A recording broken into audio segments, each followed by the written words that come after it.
Okay, we have a bit of a problem.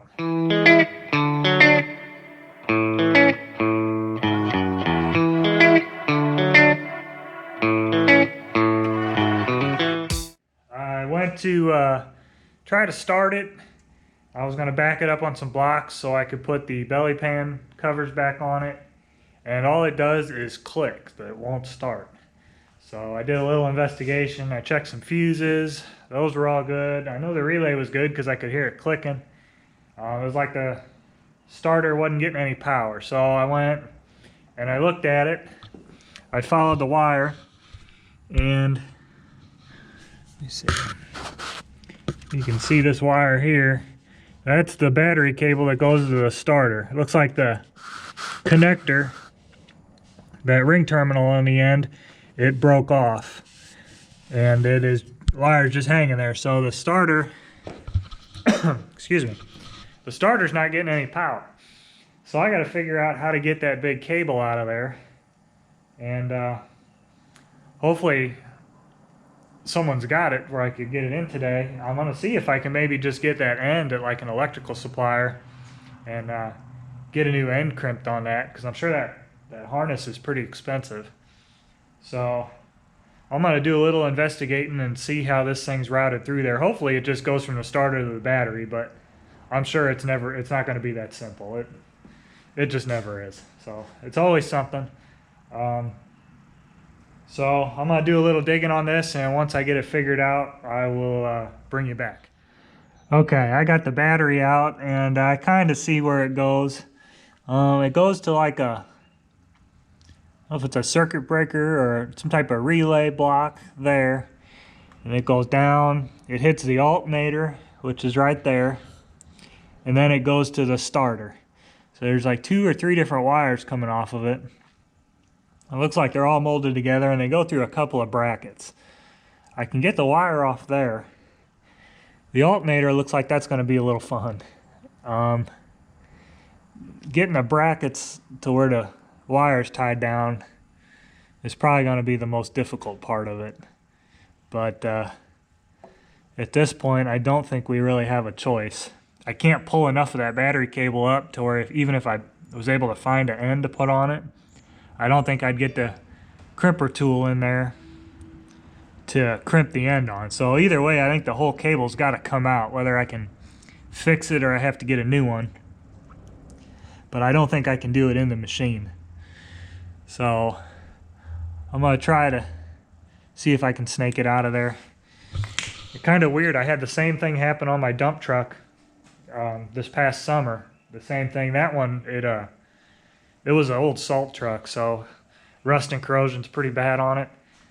It corroded. It was a copper end on it, and it corroded the copper off and broke off of the starter on there. Actually, I did the alternator too. I had two different ones. I was able to buy ends though at Tractor Supply, and then just put new ends on it, and I was able to do it in the truck. So once I figured out what was wrong, it really didn't take me long to fix it. It's just I was down. It was when we were building the driveway, digging dirt, so it was sitting on a dirt pile as I was loading it, and had to fix it out in the dirt. But at least this one's in the shop today. So if it had to break down, this was probably the best scenario for it, because we're here and inside and able to work on it. So just going to be a bit of a pain, but we'll get it. So let me see if I can get this cable out of here, and I guess see if we can find an end for it, or go back to the dealer and see if they can, hopefully they have one. So let's see what happens.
Okay, I got one of the brackets off, and I've got one more, and then I got to get it off the alternator, which I see the wire going to it. I don't see where it connects. Probably kind of dark, but it's down in there. I don't know what the plan of attack's going to be for that. I'm just going to have to find out, I guess. At least I can get to it. Like I was saying earlier, you can only raise the cab up on this thing if you got the arms up in the air. Well, you can only put the arms up in the air if the machine will start. So I'm guessing there's a way you could raise the arms without starting the machine. I don't know if there's a way you can. I know they've got a valve in there to lower the arms if you lose power so you can get out. I don't know if you can open that valve and then use like a chain hoist or a crane or something and lift the arms up and able to get the lock in. I mean, that's a big pain in the butt if you're out in the field or like in here. Luckily, I can get to all this without having to raise the cab. Otherwise, it'd probably be a call to the dealer and find out what the heck I'm supposed to do.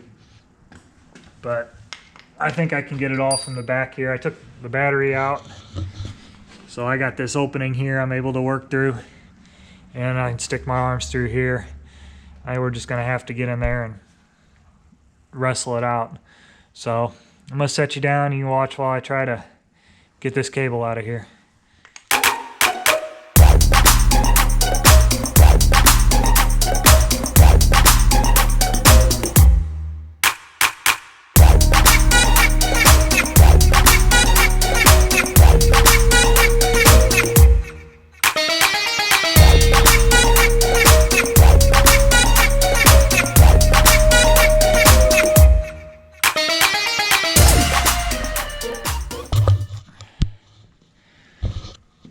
That's quite the contraption there.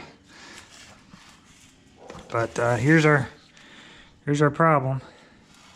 That's right where it hooks to the starter. It just broke right off. That thing's only a few years old, but I'm guessing with all the vibrations of this thing, it's bound to happen. Looks like it's just it looks like they might be copper. But it broke right where they had like a little 90 bent on it. It broke right in the 90. There's the one that was on the alternator. That one looks okay. The rest are just straights. They didn't really have it. The where it hooked to the starter though, it was kind of weird. They had it bent like this and then a 90 on it. I mean, it was, you're just looking at it, you could tell it wasn't gonna work. But I guess their engineers thought otherwise. So I guess we'll see if we can get an end put on that, or if we got to buy the whole new harness, which I'm guessing is not cheap. So, okay, I got the harness out. I showed you earlier where it broke, and this is the piece. It's kind of screwy how they had it in there. It lays in the machine like this. And the starter stud's sticking out. They've got a plastic guard around it to where this ring terminal can't just lay in, like the starter sits right here. You think it would just lay right in there. Well, they got a plastic guard to where it can't do that.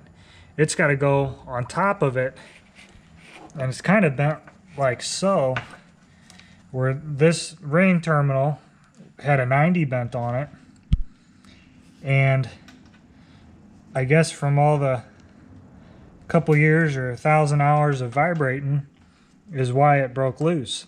So what I think I'm going to do is I'm going to cut that little plastic guard on the starter that's around that stud so it can just lay in there naturally like this, and you won't have that bend putting that strain on this 90. Well, I won't even have to have a 90 doing it the way I want to do it. I think it went in there straight, but after the years of vibrating and this thing kind of pulling down, it kind of bent, because it wasn't a clean 90 on there. So I think that's just from the years of vibrating around. So I think that's what we're going to do. Let me see if I can show you that starter.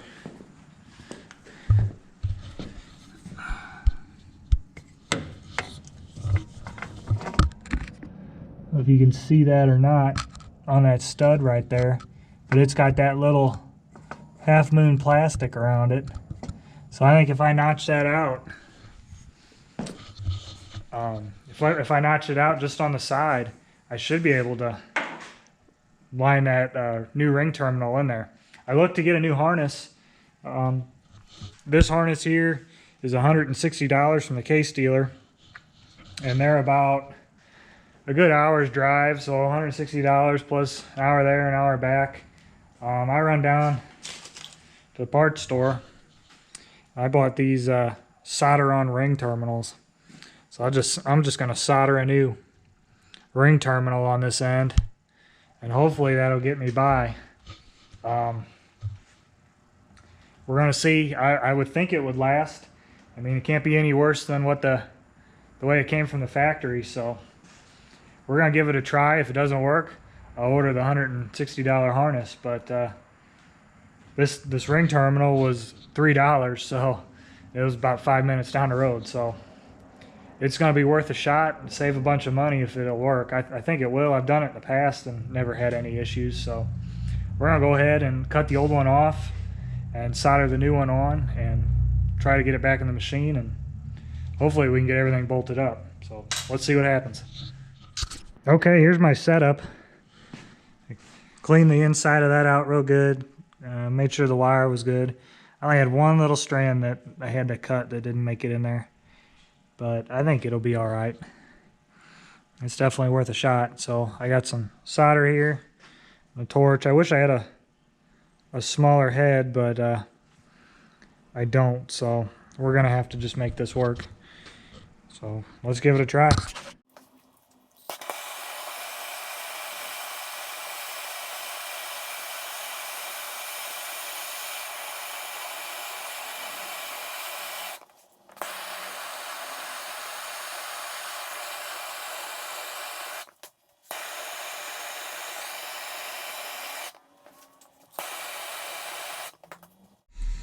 I think it worked all right.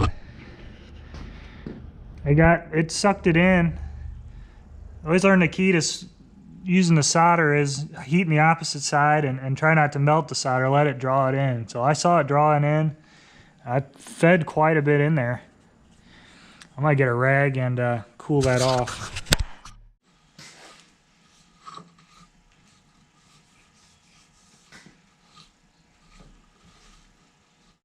I think it turned out pretty well. A little bit of spillage, but it seems to be on there. So I'm gonna put a layer of tape just to tape this little gap of insulation up, and we're gonna put it back in and see if it works. Here's what it looks like finished. I got the plastic wire loom back on, taped up. I put some rubber splicing tape on this, and then there's the end. And when I was looking at it, I noticed the wire going to the alternator. It's got a big rub mark on it right here. So I have to see what was causing that. I couldn't really see where I took this bolt off. I couldn't see back in there, but I'll try to stretch and see if I can find something.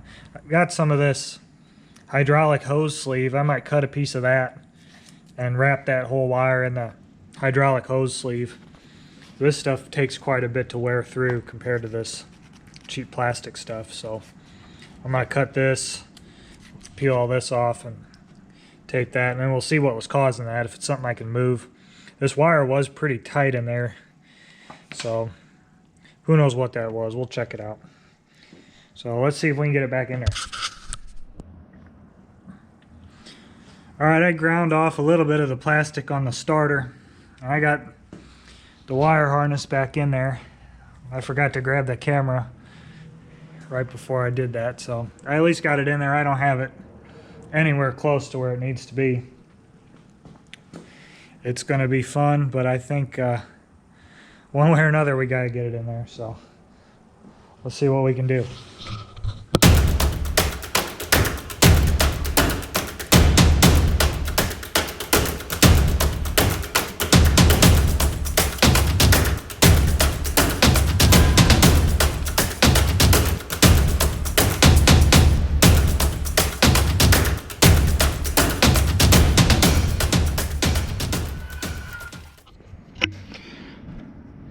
Okay, a few more minutes went by, no progress. If they would have had that stud just a half an inch or an inch over to the left, that thing would just fit on there flawless. But they got that stud right in front of the oil tube, and then there's two other lines coming out that are strapped down to where that wire has to bend around it. And it's like maybe like a number 4 wire. I mean, it's heavy wire. Trying to bend around to get on that stud. That's why that insulation was all worn off. It's trying to bend around all these lines and it just vibrates on it. If that stud was just a little bit over to the left, that thing would slide right on there and it'd be no big deal. But for some reason, they didn't want to do that. So my battery's about dead on this camera. So to save that, I'm going to let it charge for a little bit, and I'll bring you back if there's any new developments. Okay, here's an update. I got the wire on the alternator, and I got it on the starter. I ended up having to take the belt off the alternator and rocking it over, and I was able to get the wire on the stud. But then the heck of the time getting it all the way back over, because with that wire on there, it's pressing up against that oil tube going to the turbo and wouldn't let it slide.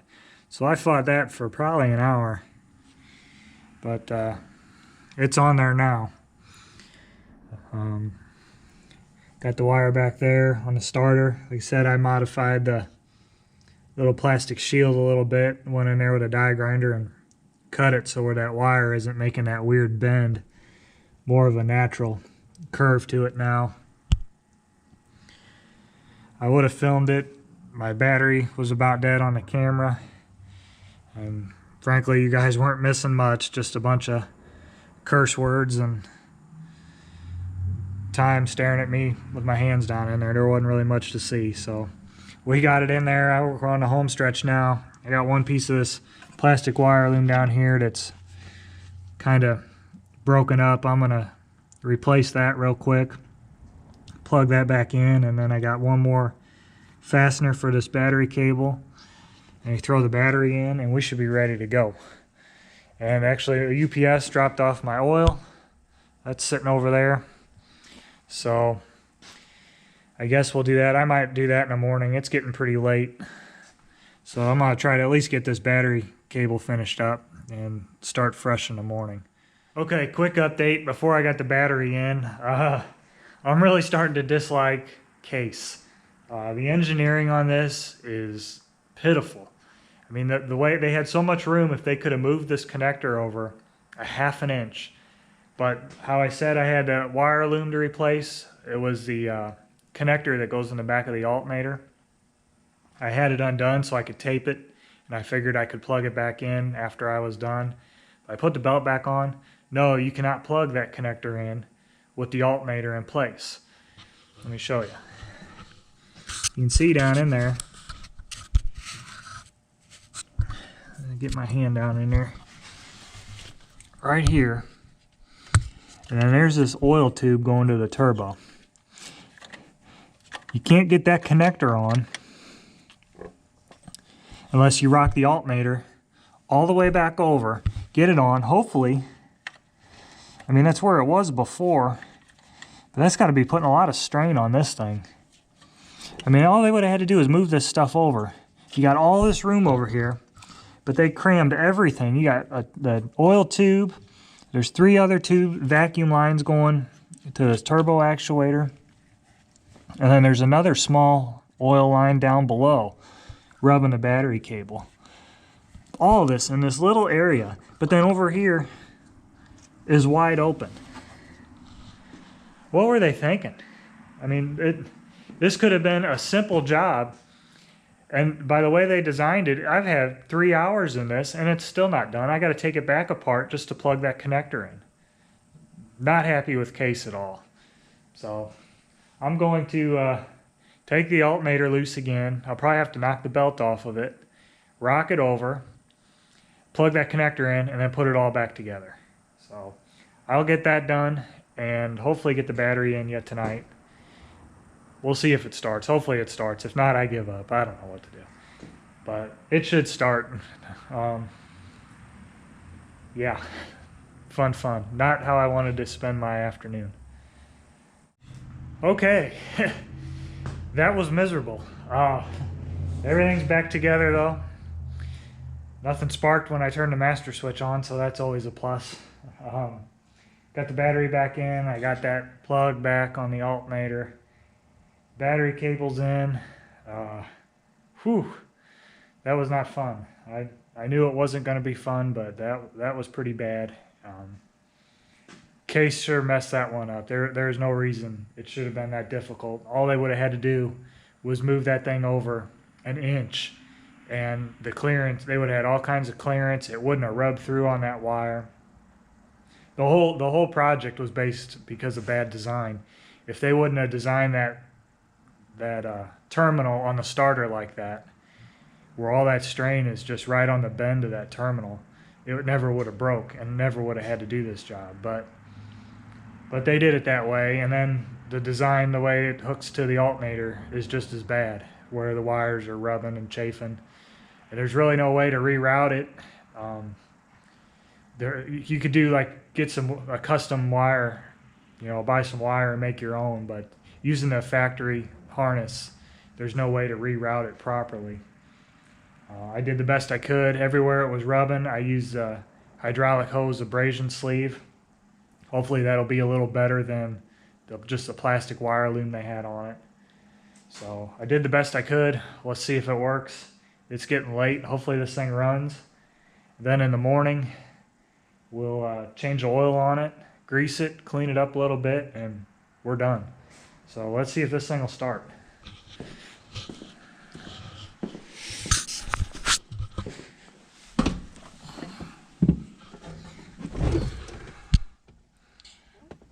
Oh. I guess I had the master on. I turned it off. I thought I had it off. Hopefully that's the problem. Okay, let's try it again.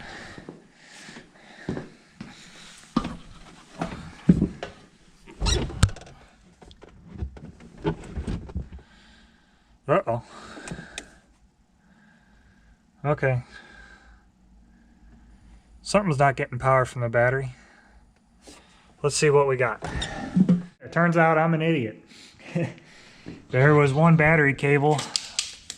I had the nut on that, but there's another. Try to get some light in there. Other battery cable right there. So it helps if you hook up all the battery cables. So I'm guessing that supplied the power to the machine. So let's hook that up and try again. Okay, got the other cable hooked up. Let's try it again.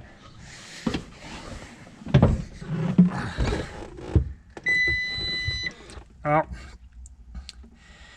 more than we had last time. Oh yeah. Much better. So we got this warning light here. That's from the water and fuel sensor that broke earlier. So yeah, I think we're good to go.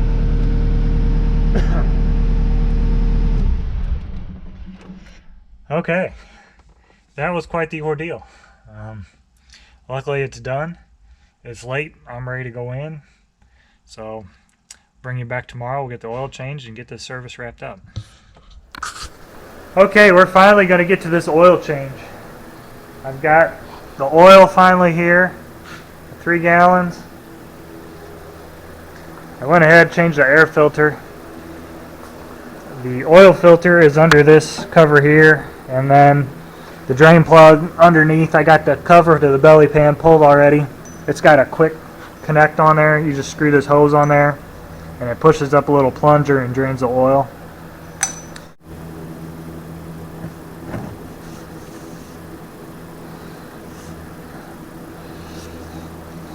That, when you screw this hose on, it just pushes a plunger up and lets the oil drain, which is kind of just trickling out right now. I warmed the machine up so it'll flow a little better. That ain't flowing out much. Let me remove the fill cap, see if that helps. Okay, that didn't help much at all. That's a pretty stupid design if you ask me. I don't know why they got a hydraulic line there. It's kind of blocking the plug. I mean, everything else, the filters and everything are real easy to get to, but then the way they got this oil drain, they got this hydraulic line right in front. I mean, just enough where you can barely get your fingers up in there. And then they got that stupid hose to drain 8 quarts of oil, and it's just trickling out. See if we can get I can't get my hand up in there to tighten it. I can just get 2 fingers on it. This is not a good design. I'm not too thrilled about this. Okay, I got the side shield off now. That's where the oil filter is, right under the battery. Kind of zoom out there. So we're just going to spin that off and change that while the oil continues to drain out.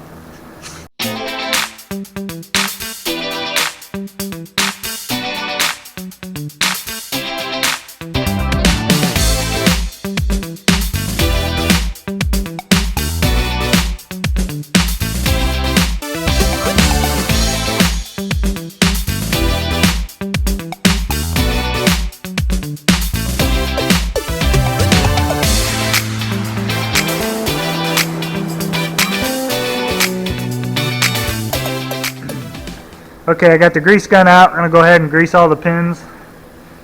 I get all the front ones first.